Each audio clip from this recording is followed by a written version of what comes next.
Blonde hair, though rare, has fascinated scientists, historians, and the general public alike. It is estimated that only about 2% of the global population has naturally blonde hair.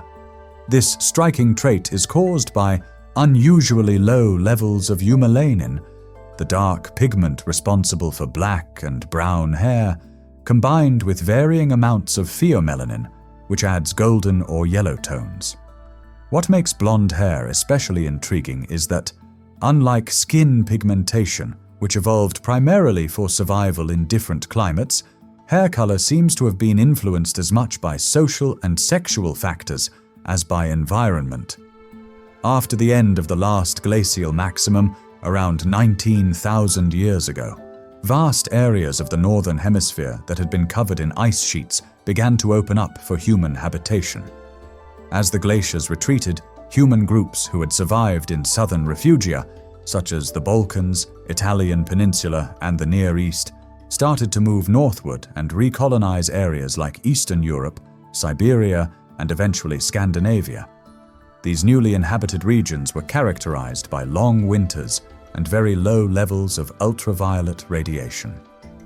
Since vitamin D is synthesized in the skin through exposure to ultraviolet radiation rays, this shift in geography posed a major physiological challenge for populations moving north. In low UV environments, darker pigmentation became a disadvantage because it reduced the body's ability to produce sufficient vitamin D. This set up strong selective pressure for lighter pigmentation, which allowed more UV to penetrate the skin. While lighter skin was the primary adaptation to this problem, lighter hair and eye colors also began to emerge as part of the broader process of depigmentation. In prehistoric communities, populations were small, scattered, and often under demographic stress. Within such groups, unusual physical traits stood out quickly. Blonde hair, being much rarer than dark hair, created a striking visual contrast, especially when paired with light eyes. Anthropologists argue that novelty plays an important role in mate choice. Features that are uncommon are more memorable, which can lead to preferential mating.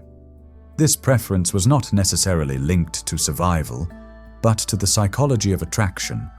What was rare became desirable. Over generations, repeated selection of mates with these traits would increase their frequency in a population. Blonde hair may also have gained an advantage because it was associated with signals of youth and fertility.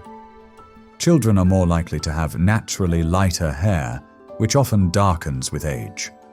In this sense, blonde hair could have functioned as a cue for youthfulness, subconsciously signaling reproductive potential. Men in small prehistoric groups may have found such signals especially valuable in selecting partners, which further reinforced the trait. Additionally, blonde hair reflects and scatters light differently from darker hair, often appearing more radiant or luminous, particularly in the dim sunlight of northern latitudes. This would have made individuals with blonde hair more noticeable in low-light environments, increasing their visibility in social and mating contexts. In environments where survival depended not only on physical fitness, but also on forming alliances and securing partners, being distinctive could provide a social advantage. Over time, these factors worked together. Natural selection allowed depigmentation by solving the vitamin D problem, but sexual selection shaped the aesthetics of human populations.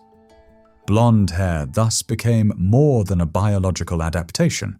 It became a socially valued trait, tied to attraction, youth, and visibility.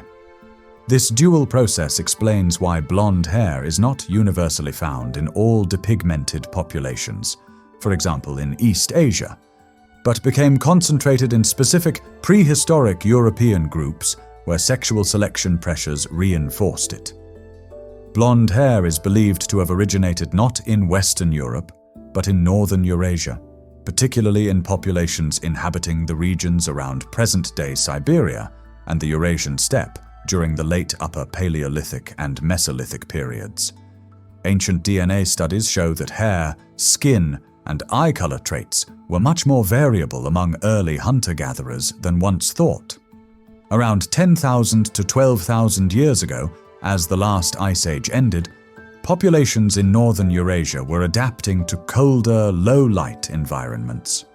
Genetic analyses of remains from ancient individuals in these regions show alleles associated with lighter pigmentation, traits that would eventually give rise to blonde hair. One key discovery comes from the so-called ancient North Eurasians. This population lived in Siberia and is represented by individuals like the Malta boy MA1, who lived about 24,000 years ago near Lake Baikal. Genomic evidence shows that ANE people contributed significantly to both modern Europeans and Native Americans. Importantly, they carried some of the pigmentation alleles linked with lighter features, though not necessarily fully expressed as blonde hair at the time. These alleles entered Europe later, through gene flow. As hunter-gatherer groups spread westward into Europe and eastward into Asia, they mixed with other populations such as Western hunter-gatherers and Eastern hunter-gatherers. It is in the Eastern hunter-gatherers, who descended in part from the ancient North Eurasians, that the genetic roots of blonde hair became more pronounced. These groups lived in what is now Russia and Eastern Europe around 8,000 to 9,000 years ago. Archaeological remains from sites in Samara and Karelia, as well as Motala in Sweden, where Eastern hunter-gatherers' related ancestry is evident, provide direct DNA evidence for their existence and characteristics. Genetic studies have shown that the Eastern hunter-gatherers played a crucial role in the development of blonde hair. Western hunter-gatherers typically had dark skin and dark hair, although many carried blue eyes. The ancient North Eurasians, on the other hand, carried some alleles associated with lighter pigmentation. When these two populations mixed, the Eastern hunter-gatherers emerged with a unique genetic profile that included reduced skin pigmentation and a higher frequency of light hair and eye alleles. Importantly, Eastern hunter-gatherers individuals from Samara and Karelia, dating to around 7,500 to 8,000 years ago, carried the KITLG gene variant that is directly associated with blonde hair in modern Europeans. This provides the earliest clear evidence of the blonde hair mutation in human populations. Archaeologically, the Eastern hunter-gatherers lived in small hunter-fisher groups near rivers and lakes in the Russian forest zone. Their skeletal remains have been vital for understanding how these traits spread. The presence of the blonde hair allele among them suggests that Northern Eurasia was the cradle of this trait, rather than Western Europe, as once assumed. Over the next few millennia, the EHGs contributed heavily to the Yamnaya culture of the Pontic-Caspian steppe, which arose around 5,000 years ago through the mixture of EHG ancestry with that of Caucasus hunter-gatherers. The next major wave of migration that carried blonde hair alleles deeper into Europe was the Yamnaya expansion around 5,000 years ago. Genomic studies reveal that they had a high frequency of alleles linked to light hair and eyes. As they migrated into Central and Northern Europe during the Bronze Age, they spread these traits widely, intermixing with Neolithic farming populations of European origin. The Yamnaya culture, also known as the pit grave culture, thrived on the Pontic-Caspian steppe between about 3,300 and 2,600 BCE. These were pastoralist peoples whose lives revolved around cattle, sheep, and horses. Archaeological evidence shows that they used wagons and had begun riding horses, which gave them exceptional mobility across the vast Eurasian grasslands. Their burial practices, large earthen mounds called kurgans with pit graves containing tools, weapons, wagons, and animal remains, reflect both their social hierarchy and their emphasis on mobility and warfare. Genetically, the Yamnaya were formed through a mixture of Eastern hunter-gatherers from the steppe and Caucasus hunter-gatherers from the south. This fusion created a distinctive population carrying what is now termed steppe ancestry. Ancient DNA studies have shown that when the Yamnaya expanded west into Europe and east into Central and South Asia, they contributed significantly to the genetic makeup of later cultures, such as the corded ware and Bell Beaker peoples. This genetic input still forms a major part of the ancestry of modern Europeans, Central Asians, and South Asians. The Yamnaya are also central to the question of Indo-European languages. Many scholars argue that they were the primary vector for spreading early Indo-European dialects across Eurasia. Their mobility, enabled by horses and wagons, and their dominance in vast steppe networks allowed them to carry both their genes and languages far beyond their original homeland. In terms of appearance, genetic evidence suggests the Yamnaya were generally tall and robust, with a mixture of light to medium skin pigmentation, usually dark hair, and predominantly brown eyes, although they carried some alleles for lighter features. Importantly, the steppe expansions are thought to have spread certain pigmentation genes that later contributed to the prevalence of lighter skin, hair, and eye colors in parts of Europe. When the Yamnaya expanded westward during the Bronze Age, they carried eastern hunter-gatherers' ancestry and the blonde hair alleles into Central and Northern Europe. This explains why blonde hair became more common in Europe only after the Bronze Age, even though its genetic roots go back much further. Thus, the trait likely first originated in Northern Eurasia among the eastern hunter-gatherers, descended from the ancient North Eurasians, and only spread widely through Europe with the massive migrations of steppe pastoralists. Archaeological evidence supports this evolutionary timeline. Ancient DNA studies of Mesolithic hunter-gatherers in Europe reveal a mix of traits. Some individuals, dating back 7,000 to 8,000 years, carried alleles for blue eyes but still had darker skin and hair. The genes for blonde hair became more common later, particularly as farming spread across Europe. This suggests that the rise of blonde hair was not a single event, but a gradual process shaped by both genetic drift and mate preferences in different communities. There are two genes labeled KITLG and MC1R, which play important but different roles in human hair color. The KITLG gene helps regulate the number and activity of melanocytes, the cells that make pigment. A common European mutation near KITLG reduces pigment production in hair, which often results in blonde hair. This change does not completely stop melanin production, but simply lowers the amount deposited in the hair shaft. The MC1R gene, on the other hand, controls what type of pigment is produced. When MC1R is active, melanocytes make eumelanin, the dark pigment that gives black or brown hair. When MC1R is less active, it leads to more pheomelanin, the red/yellow pigment, which produces red hair, freckles, and fair skin. Together, these two genes explain much of the diversity of European hair colors. KITLG influences the quantity of pigment, while MC1R influences the quality or type of pigment. Mutations in KITLG contributed to adaptation in low sunlight environments by lightening pigmentation, whereas changes in MC1R added striking variation, which may have been reinforced through sexual selection. Europe is not the only place where blonde hair evolved. Blonde hair in Melanesia is one of the most striking examples of convergent evolution in human populations. Unlike in Europe, where blonde hair is primarily linked to variations in genes such as KITLG and MC1R, the blondism found in the Solomon Islands and neighboring parts of Melanesia is due to a completely different genetic pathway. Researchers studying the Solomons discovered that approximately 5 to 10% of the local population naturally has blonde hair, often contrasting sharply with their darker skin tones.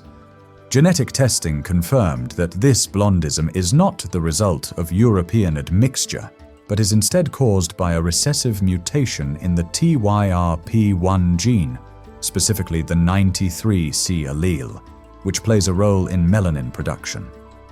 This variant is virtually unique to Oceania, reinforcing the conclusion that the trait developed independently in this region.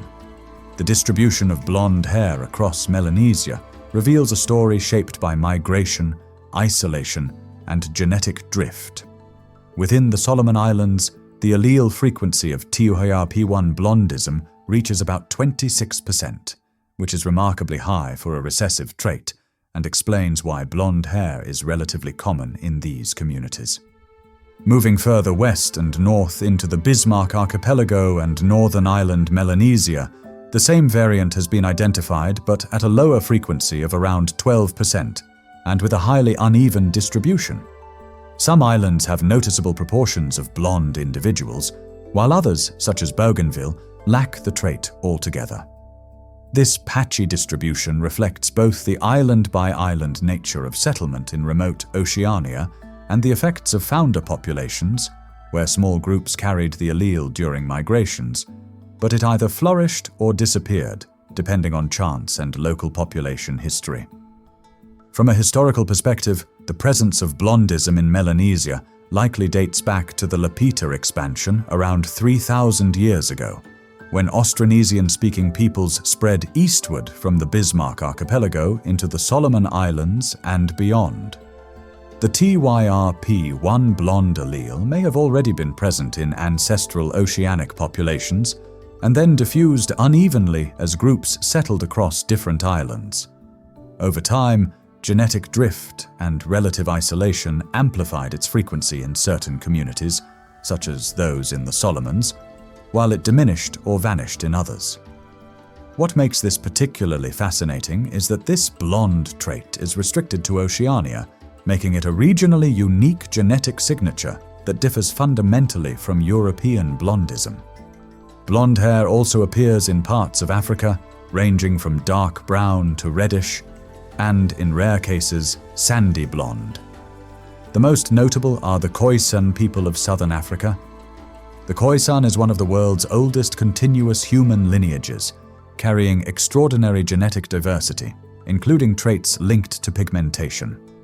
Within this variation, lighter shades of hair, from reddish to sandy blonde, can sometimes emerge naturally. Unlike Melanesians, whose blondism is tied to a single gene, the Khoisan's lighter hair is thought to result from polygenic influences, multiple genes working together in unique combinations. This makes their occasional blondism a natural outcome of their deep and ancient genetic diversity. While some scholars in the past suggested that Khoisan blondism could result from contact with European settlers, genetic studies show that they carry very little recent Eurasian ancestry compared to other African groups. This supports the conclusion that their lighter hair is largely an indigenous trait, arising from their long evolutionary history and genetic distinctiveness. In North Africa and the Horn of Africa, lighter hair tones, including occasional blondism, are also observed. Among the Berber, Amazigh populations of Morocco, Algeria, and Tunisia, some individuals have naturally lighter hair, which can be blonde or reddish. Similarly, in regions of Ethiopia and Somalia, individuals sometimes display light brown or blondish hair. These traits, however, are more commonly explained by a long history of population mixing and migrations between Africa, the Middle East, and Europe, rather than an independent genetic pathway like that found in Melanesia. Another important context is albinism, which is relatively common in some African populations.